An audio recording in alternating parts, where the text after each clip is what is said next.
everybody. It's your girl Miracle Sims, and you are listening to God, Sex, and Love, your daily dose of inspiration and juice.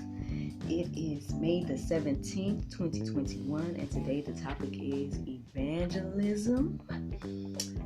Friends, I had a pretty good weekend, I guess nothing too significant happened. That I can remember. Just mostly spending time with my men folk, and everything like that. Hubby got on the grill the past couple of days and whatnot, killing it as always. And so that was good. Some exciting news. Able to secure a location for my birthday getaway, so I'm excited about that, 'cause that was a process and everything like that. And I'm grateful that I secured a location. Honestly, I was gonna chit chat with you guys about it. I can tell you guys more details, I guess, as we get closer to the day, but I guess to get you all mentally prepared about what your girl's considering. Long story short, I am considering taking a break those days. Good morning, Shade Tree. Good morning. I am considering it. We'll see, but I am considering taking a break on those days, and that will be between August the 27th or 6th, one of those. That between that Thursday and that Monday, I'm considering taking a break from the juice. I know y'all are like, or maybe not, maybe you don't care, I don't know, but I am considering it. I'm actually considering unplugging, which would be a huge thing. I do a whole lot from the phone and whatnot, so we'll see. Or at least not being on social media throughout that time. So I don't know, y'all. I'm just saying what came to my mind, as an idea to possibly do. So, if I decide to go ahead and move forward with that, I'll definitely let you all know.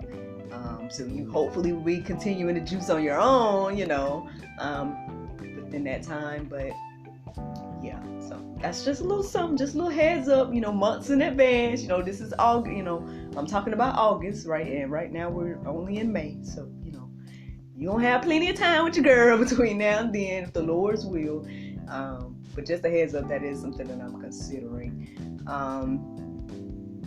Your girl's going to be 35, so you know what I'm saying? It's a milestone. And so I wanted to do something. And I think that was my thing. I was like, man, I wanted to do something because...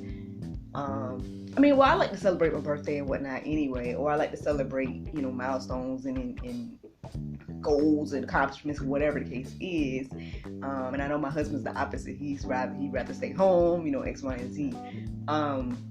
But me, I'd rather do something. I'd rather do something different. Maybe because I get more time here at home than he do. So that could be the reason why. But I also think it's, maybe it's something the way my family is as well.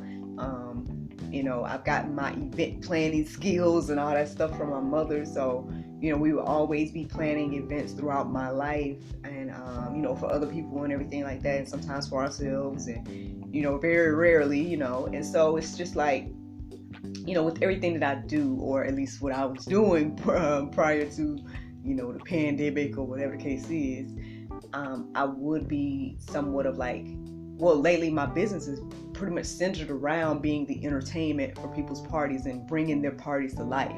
I was doing like murder mystery shows and all kinds of like custom shows and stuff like that. And so,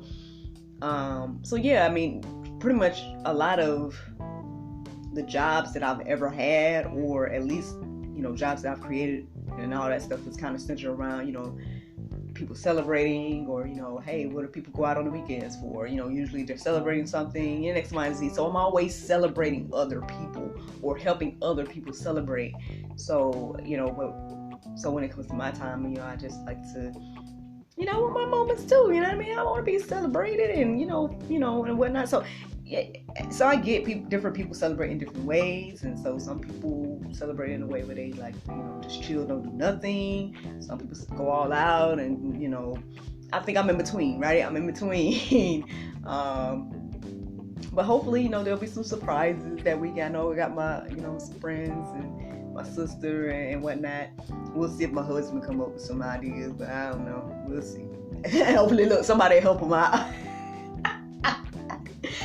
Because I guess that's the thing too. It's like from here on, I'm like, okay, I want to be surprised about like what we're doing and stuff like that. I had a hand in finding the location and doing all the little grunt work regarding that. So it's like, okay, now that we've secured the location, can somebody else plan the rest of this thing for me? Like, come on, like. So we'll see what happens. But anywho, so that's what was going on over the weekend for me. Just kind of, like I said, solidifying those plans and whatnot. Had some plans to try to work on some ideas, but they didn't pan out. And honestly, and this is something I want to share with you guys as well. Again, I've been having issues with devices, but by the grace of God, I was able to get another device working. So I am recording separately on the podcast. By the grace of God, thank you, Lord. It took some patience, you know what I'm saying? It took some just like waiting, because this other device is really slow. So I had to like download and all this stuff. I was like, oh Lord.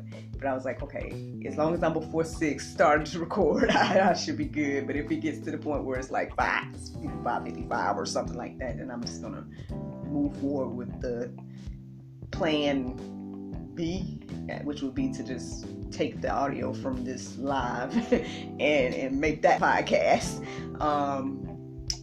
So yeah, it worked out. Got 2 devices going, so prayerfully everything keep working and and whatnot. So that's just some updates on what I got going on and whatnot. But let's talk about this topic of evangelism.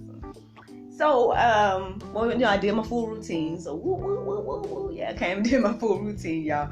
And then during my prayer meditation, I'm reflecting on those things a little bit distractedly, not too much. I tried to stay focused, but I'll admit I was a little bit. There was a little smidge of distraction. But then after that, I started to think about, Pastor David Lynn. I was tuning in yesterday to, so he's actually in the States. So he's in the States, and he's from what I'm understanding, he's been in Miami, and they've been doing some evangelism down there. I want to say maybe the past week or something like that. I want to say yesterday they had a baptism, if I'm not, misunderstanding the timeline and whatnot. So I was tuned into a clip of him evangelizing down there. And I just find it so interesting that people's response to him, like a lot of people was listening and whatnot, but every now and then he got like, some of those combative type of people. And, and it's just interesting because, well, on one hand, he's definitely, like, from what I've observed of him over this past year or whatever the case is, like, he's definitely has patience and like endurance for what he's doing. And so, I pray that God continues to strengthen him and whatnot, and continues that or whatever, because he's able to like have those one-on-one conversations with people with tough stuff, you know what I mean? And your girl, like me, I probably at some point be like, all right, so you don't, thank you, you know what I mean, you don't understand, or so, but he'll actually like keep going with the conversations, and I guess that's maybe that apologetics part of him. I don't know. Maybe that's just a gift within him as well. But it got me thinking about this whole evangelism thing, and because it's just like, for me, now I've read several verses about this over the years, or I've heard these verses over the years. So for me, when I see him evangelizing, I see him doing what the Bible says to do. But on the flip side, the people that come up to him, or the people that like have negative things to say about it, it's like, for me, again, it just seems as if they're not reading the Bible at all. Because I'm like, well, where did you get this from? Like, why are you confused about why he's out here?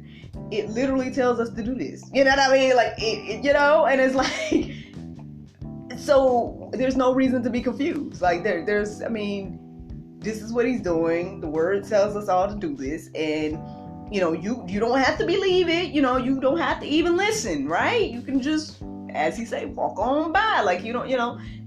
But and then of course, you know, one of the clips or whatever, somebody comes up to him to ask him one of the hot button topics, and whatnot, and it's like, well, what did you come up to him to ask him that for?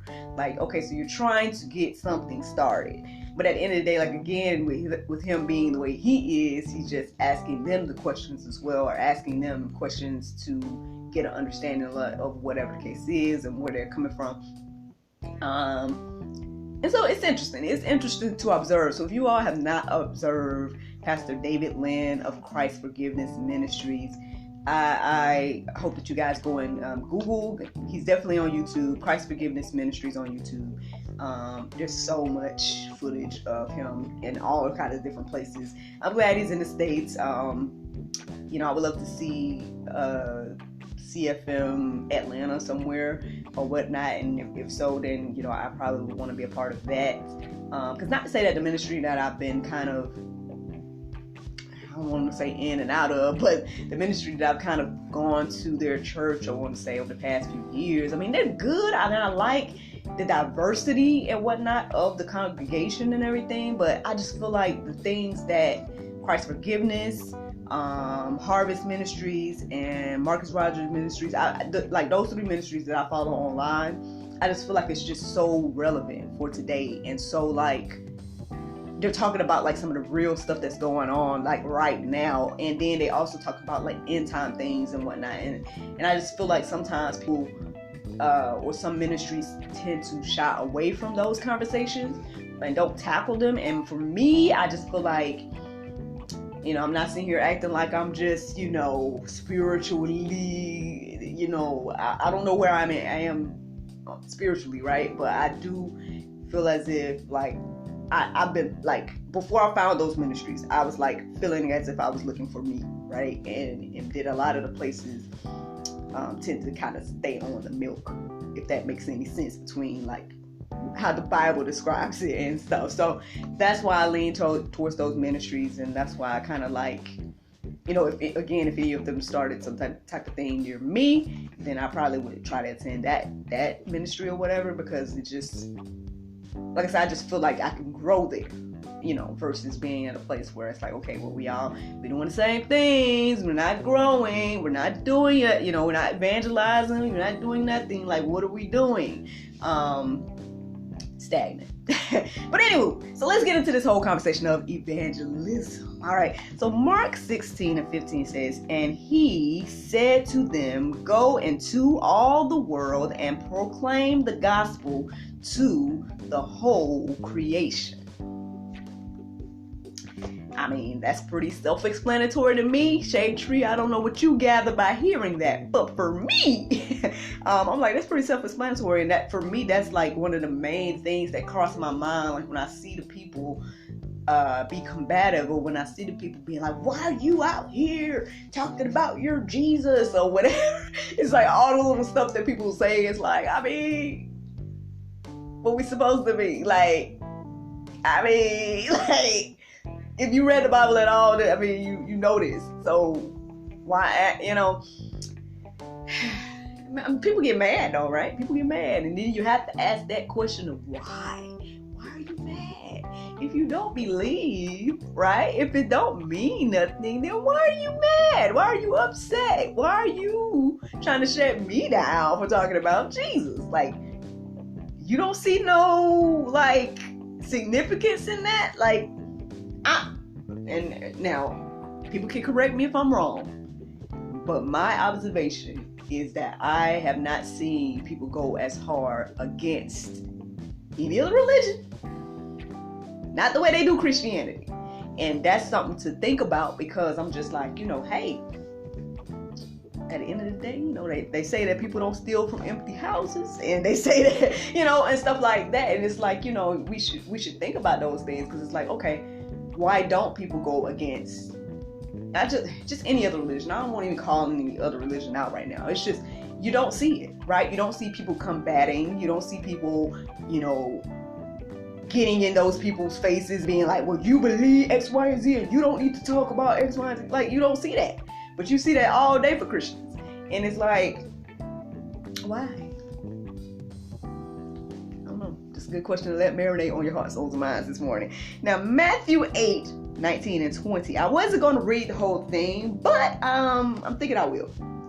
Go ahead and read it. But this is what it says. It says, "Go, therefore, and make disciples of all nations, baptizing them in the name of the Father and of the Son and of the Holy Spirit, teaching them to observe all that I have commanded you. And behold, I am with you always to the end of the age." What else could that mean? Like, if it don't mean, right? Because if people take issue with people doing this, going therefore and making disciples of all nations, like, it's like, okay, what do you mean? What do you think all means? That means everybody. That means all nations. That means no matter, what your race is, what your X, Y, and Z is. Like, hey, we need to be talking to everybody about this, right? Even the last one said, "Go into the world and proclaim the gospel to all creation." Now, I mean, I know some people don't feel like they've been created, so maybe that's why they, have some issue with it or whatever the case is. But it's, again, that includes everybody. That includes, it says the world. It says the whole creation. Like, so friends, I mean, I guess that's the thing. Like, for those that have issue with this, it's like, I mean, what do you think it means? Because if you don't think it means for what these, like, for example, what these gentlemen or, Pastor David, what they're doing of actually getting out into the streets and proclaiming to everybody this message, if you don't think it means that, then what do you think it means? Because to me, it's pretty clear. And it's like, hey, go to everybody and teach them about what I've taught you and what I've asked of you, and baptize them, make disciples, X, Y, and Z. So, just saying. Now, Romans 10 through 17 is going to be one of the Go Deeper section. There's actually going to be several verses in the Go Deeper section for you guys to let marinate on your hearts, souls, and minds in regards to this whole idea of evangelism.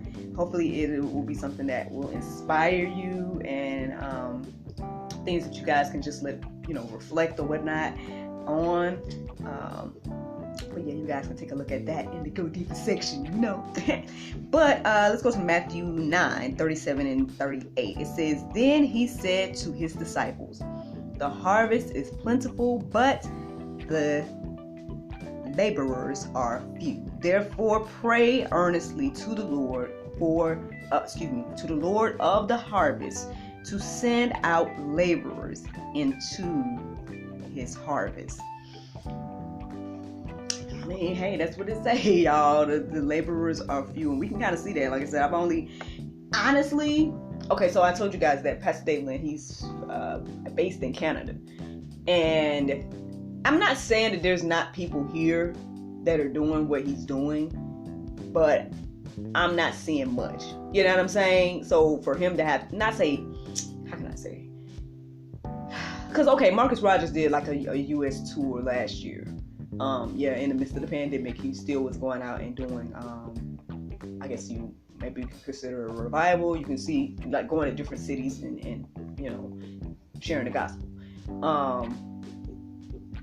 Now, in like Harvest Ministries, I've seen them do some, what do they call, like the Harvest America events and whatnot, and but even still, that is like, they encourage people to come to like Texas or something like that. It's not like they're going to every state.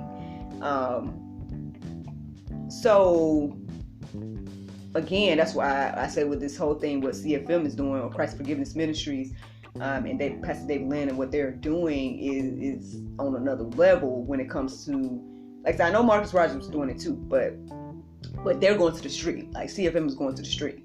Marcus, I think he went to like different churches and whatnot. So it's just one of those things, and I'm not saying that there's not ministries that are out on the other streets outside of CFM, but I'm just saying I haven't seen them, and so it's just something to think about, because that does kind of show that laborers seem to be a little few. Just then, this is just my little one observation. I'm not sitting here and act like I know what every ministry is doing. Like, I'm just made an observation of what I've seen and whatnot. And I've seen some other street preachers when it comes to in the U.S. But I think I saw like this guy in Philly, and I think there might be somebody else in Texas or something like that. Like, but I haven't seen people going around the way CFM has. Like, they literally went around Canada, all over, and then they go, now they're in the States, and stuff. So that's all I'm saying. Like, it's just something to think about. So I don't know if this is pulling on your heartstrings today. I don't know if this is going to be something that encourages you to become a laborer. Something that you need to pray about and ask God, like, how He wants you to do it. Like I said, to me, I guess this is how I'm doing it with the podcast and whatnot.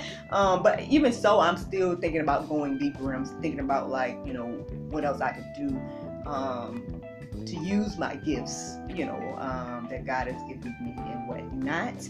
I actually came across yesterday, and I'm considering taking this myself. So hey, if this encourages you, then by all means, maybe you can check it out as well. It's on the Christ Forgiveness Ministries website. It's ChristForgivenessMinistries.org. They have a section where you can become an accredited and certified CFM evangelist. So I'm gonna look into it and see. We'll see. It's something I'm considering, and if it's pulling on your heartstrings to do so as well, then perhaps you guys can check it out too.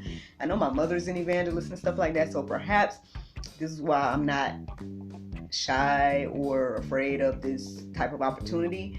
I am a little bit like, how can I say it? Okay, so I know what the word says about like female pastors and whatnot, and so I'm not trying to be no pastor. Like, I'm not trying to like step out of whatever position that God has put me in, and so that's why I've been kind of how can I say, like, not say I haven't been hesitant with this GSL movement, but I'm just being careful, because I don't want it to come across like I'm trying to be a pastor of a ministry or anything like that. So I'm being very clear that all I'm doing with this is sharing my Bible study experience when it comes to the Jews, and then like when it comes to the talk show, I just have conversations with people. I'm like, being very clear, just not no like full-on church or nothing. Like, this just and I'm just making sure that I'm not crossing no lines in that area. And I know CFM can be a bit like, and this is just me being honest, so y'all keep my honesty all the time here, right? Look, the juice just bring honesty out of me, man. Nah, but CFM is a little bit there's one thing I don't know, and it's crazy because okay, I'm gonna go ahead and tell you. So basically, long story short, there's one thing that CFM teaches that I'm not clear about, and so I'm just kind of and it's regarding this whole alright, so it's regarding this idea of women having to wear head coverings and whatnot. I'm not sure, like, for me, when I read the verses that are being said, I'm not sure if that's what it's saying. So that's the only thing that's kind of been like a little bit like, I'm just being honest that I'm not sure about that, and whatnot. And so, cause I mean, it don't really matter what I personally believe. I guess, it's just more so about like, what the word says and whatnot. And so that's something that I've kind of looked into a little bit, but not as much. And so we'll see. And it was very interesting because I want to say when I first started the juice, I had somebody comment send this long comment, and in the midst of it, they mentioned that, which I found to be very interesting. because again, that's something that I've been like thinking about or praying about or trying to figure out. And so for them to bring that up in a way to kind of be like, woman, you shouldn't be, or whatever the vibe was, you know what I'm saying? I was like, okay, well, but as you guys can see, it didn't deter me. As you guys can see, you know, I'm still here a year later and whatnot. And I feel like God has blessed me, you know, without having a covering on my head while I'm talking to you guys about this. So, I mean, but I'm not trying to lead nobody astray or nothing like that. All I say is just go check out them verses for yourself and whatnot. For me, I don't feel convicted right now. I don't know what that, I don't know. We'll see. I'm just being honest about that. But anywho, so we'll see about all this. But, anywho, let me give you guys the Bible verse up today. And that is Nahum 1:7. It says, the Lord is good, a stronghold in the day of trouble, and he knoweth them that trust in him. Friends, I hope y'all enjoyed this juice this morning. Thank you so much for listening to God, Sex, and Love, your daily dose of inspiration, the juice. I pray you guys can go forth and have a wonderful day, and I look forward to talking to you all tomorrow, if the Lord's will. Bye-bye.